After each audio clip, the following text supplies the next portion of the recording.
Welcome back to Weems Motor Co. Today we are at Engine Armor Coatings and we're going to show you guys how to powder coat. Stick around.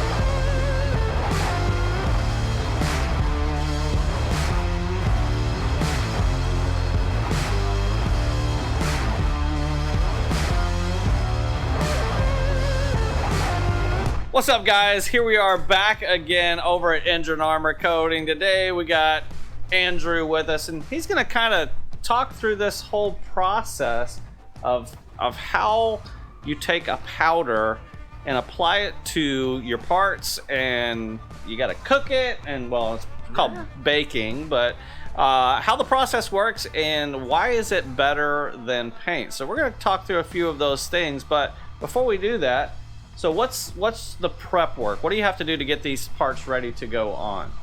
Well, pretty much we got to clean them all up, you know, get all the grease and everything off of them. Then we blast them.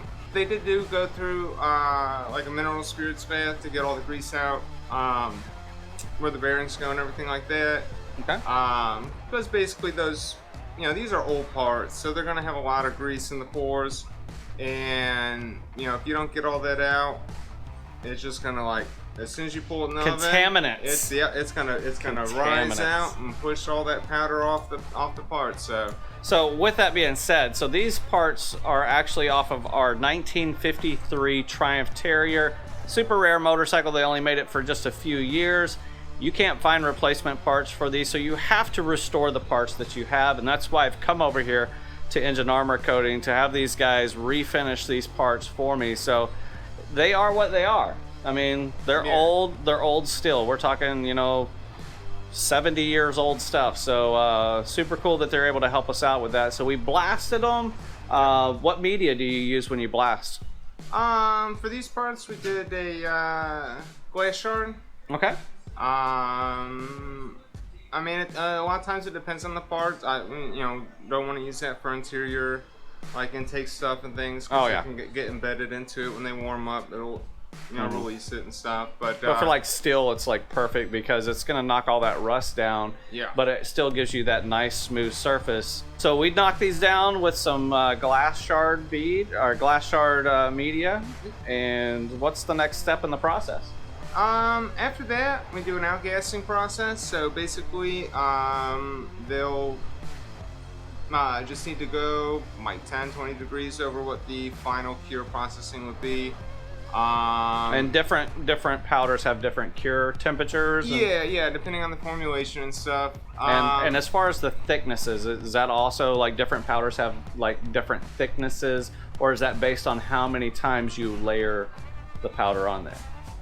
It's actually both. So, if you have like a thermoplastic powder versus a thermoset, we'll be using thermoset powders today. Okay. Those are usually around 2 to 3 mils per coat. Okay. Thermoplastic, you're looking around 8 to 10. Okay. So if you remember those rubber parts we did for you a while back, those were thermoplastic powder. So powder coating's been around since like the 50s. Oh, wow. And that's what you primarily saw up until about the 90s. Okay. When you started to see some more custom powder coating starting to come around. Okay. So if you look before then, you know, you'd see like, you know, oh, you had basic blues and reds and greens and stuff like that. Now we, you know, are got almost the whole, just like paint. The gamut of the rainbow. You can do it all. Yeah, I mean, the big thing now is the holographic pearl stuff. Wow. But I mean, we've got glow in the dark colors, we've got radio pearls, metallics, you name it, we got it, you know. So. Super cool. We're prepped up on the parts and we're getting ready to throw down, is this a primer or is this a finish? What is going on these? So we're doing the low cure epoxy primer on these to start with. So these will actually set up and cure at 250 instead of the regular 400, 375, 340 if it's a low cure. Okay. And then we're gonna be doing the Super Outgas Forgiving Gloss Black.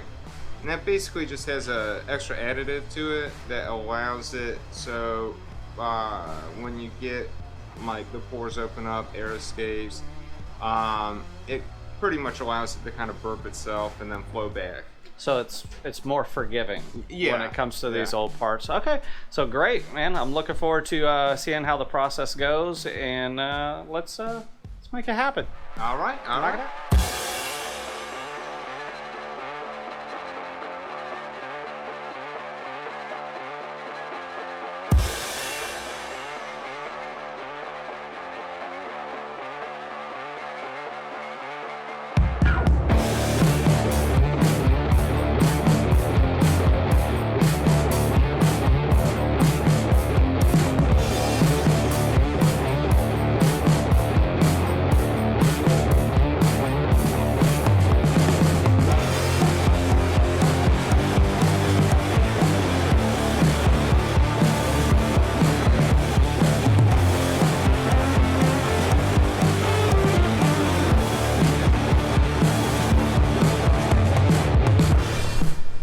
So parts process kind of talked out the initial things, but there's a few things that kind of stood out that I wanted to ask a question about. All right. So the electro, the little clip thing that you're hooking in, that sends like an electrical charge to the part, or what's the process on that? It's actually kind of the opposite. It's the grounding wire. Okay. So what you're doing is positively charging the powder itself, and then that wire acts as the grounds the part, so it draws the powder to so like a magnetic force pulls that powder to the metal, and that's how it sticks on there. It's not just kind of like gravity touching it, it's actually adhering to the part. So once it's on there, you can unhook that and it's adhered to the part, and then we throw it over into the oven, correct? Somewhat. Somewhat. It's still kind of a delicate process, because I mean it's still in a powder state. Okay. So I mean, if you shake it too hard or something, if we took the air gun to it, we could blow all that powder right off. Oh, okay. All right. So, and I did notice that, you know, in between each piece that you were spraying down everything, making sure that there was no contaminants and anything like that. So one thing we did notice on some of those parts, there were like these little rubber plugs, and we've seen some taped surfaces. What's the importance of that? Well, those are just to mask things off. So the plug's usually for threaded areas, any areas that are particularly tight, or like bearing surfaces. Bearing surfaces. You got your drum brakes here. You know, you don't want any powder on that. Yeah, the brake surface. I noticed you put some tape around those. Definitely don't want. I mean, it's the same process as if you were painting. You want to protect those intricate little areas that you don't want to get any kind of. Even more so, just because this stuff is harder and usually thicker. Oh yeah, so true. It's not as easy to remove powder coat. Yeah, you can't just take a rag lacquer thinner and just it's off. No, it's on there. It's on there, great. Yeah. So these guys did some work on our autism charity bike, the 1975 Sportster, and they've knocked out some of those parts.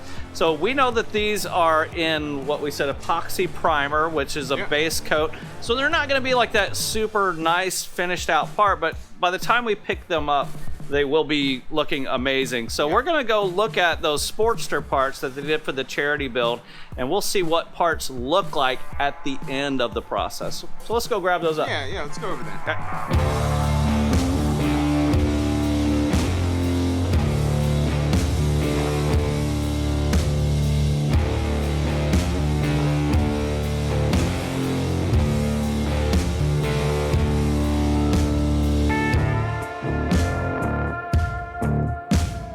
So here we are in the finish room, where all the stuff is really pretty and beautiful. You can see some display valve covers up on the wall with different treatment processes. We was talking earlier that you're doing a thing now where you're actually putting vinyl underneath a clear coat of powder. Right. Yeah. And so that opens up like a whole realm of possibilities. So if you're wanting to do two-toned work, or if you have like a logo or something like that you want very specific, they can actually cut it out of it's a temperatured vinyl that you're able to use. No, this is actually just regular vinyl, side vinyl is really what it is. Oh, okay.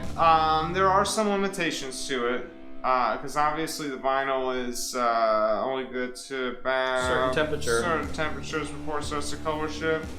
That being said, you know, black, charcoals, and stuff like that, we never have an issue with.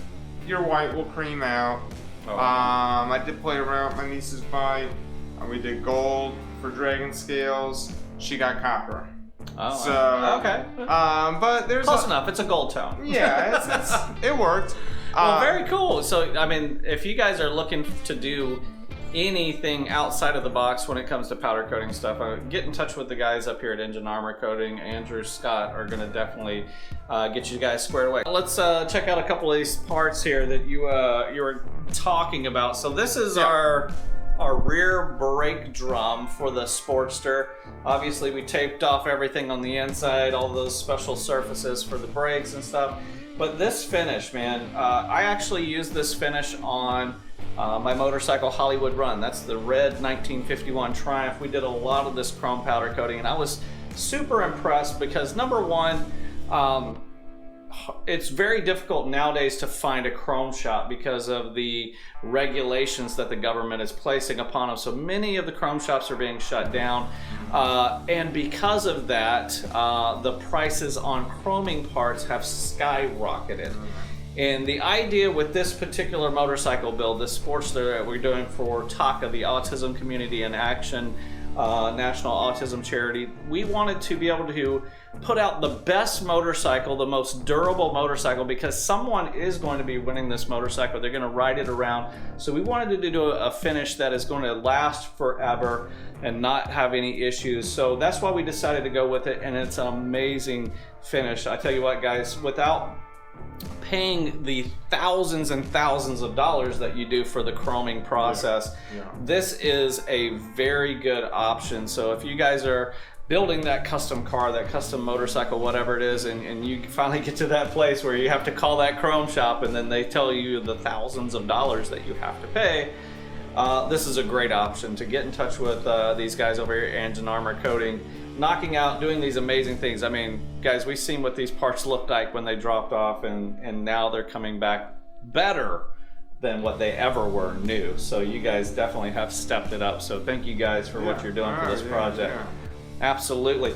Well, guys, that's going to about wrap it up here as we get all these parts loaded up, head back over to the shop. So thank you guys for hanging out on this show. Thank you for letting us come over and learn about the powder coating process. Many things you can do, like rubber coating your foot pegs. That was the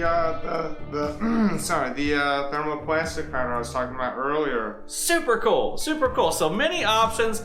Link up with them, hit them up on social media, their Instagram. All the links will be in the description below. But guys, that's gonna wrap up the video today. So thank you guys for hanging out. If you really enjoyed the video, make sure you hit that thumbs up, turn those notifications on, and let everyone know what's going on right here at Engine Armor Coatings and Weems Motor Co. Y'all have a great day.